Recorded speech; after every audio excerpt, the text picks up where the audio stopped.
வல்லமை மிக்க மெழுகுவர்த்தி ஜெபம். முக்கிய குறிப்பு: இஜ்ஜெபம் வல்லமை மிக்கது. உங்கள் வேண்டுதல் எவ்வளவு கஷ்டமானதாக இருந்தாலும் இஜ்ஜெபத்தின் மூலம் அடையலாம். மாதத்தின் முதல் வெள்ளியிலிருந்து தொடர்ந்து 15 நாட்களுக்கு இஜ்ஜெபத்தை ஜெபிக்கவும். ஒவ்வொரு நாளும் ஒரு மெழுகுவர்த்தியை கொளுத்தி ஜெபம் முடிகிற நேரத்தில் அணைத்து விடவும். 15வது நாள் முழு மெழுகுவர்த்தியையும் எரிய விடவும். 15 நாளும் ஒரே மெழுகுவர்த்தியை உபயோகிக்கவும். திரு இருதய ஆண்டவருக்கு ஜெபம். எல்லாம் வல்ல இறைவனே, நான் மிகுந்த விசுவாசத்துடன் உம்மிடம் கெஞ்சி கேட்கிறேன். எனக்கு துன்பகரமான வேளையில் உமது வல்லமையான கரங்களால் ஆறுதல் அளித்தருளும்.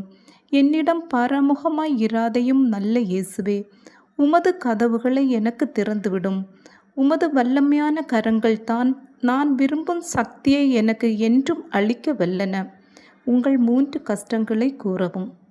என் ஆண்டவரே, இறந்து கேட்கும் பாவியான என் இதயத்தின் வேண்டுதலுக்கு செவிசாய்த்தருளும். உமது நித்திய வீட்டை நான் என்றும் அடைய எனக்கு என்றும் வழிகாட்டியருளும். ஆமேன். இயேசுவே, எனக்கு உதவியருளும்.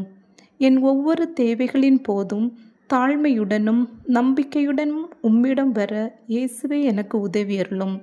என் சந்தேகங்களில், கலக்கங்கள், சோதனைகளில் இயேசுவே எனக்கு உதவியருளும்.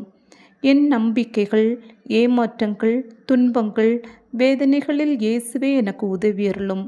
மற்றவர் என்னை ஏமாற்றும் போது உம்மை மட்டும் நம்பியிருக்கும் எனக்கு இயேசுவே எனக்கு உதவியருளும். நீரே என் ஆண்டவர், மீட்பர் என நான் வரும்போது இயேசுவே எனக்கு உதவியருளும். என் வாழ்வின் எல்லா முயற்சிகளுமே தோல்விகளாக மாறும்போது இயேசுவே எனக்கு உதவியருளும். நான் பொறுமை இழந்து என் சிலுவைகள் துன்பத்தின் மீது துன்பத்தை தரும்போது இயேசுவே எனக்கு உதவியருளும். நான் தனிமையிலும் வருத்தத்திலும் வேதனையிலும் உழலும் போது இயேசுவே எனக்கு உதவியருளும். எப்போதும் எனது பலவீனங்கள், தோல்விகளின் போது இயேசுவே எனக்கு உதவியருளும். ஆமீன்.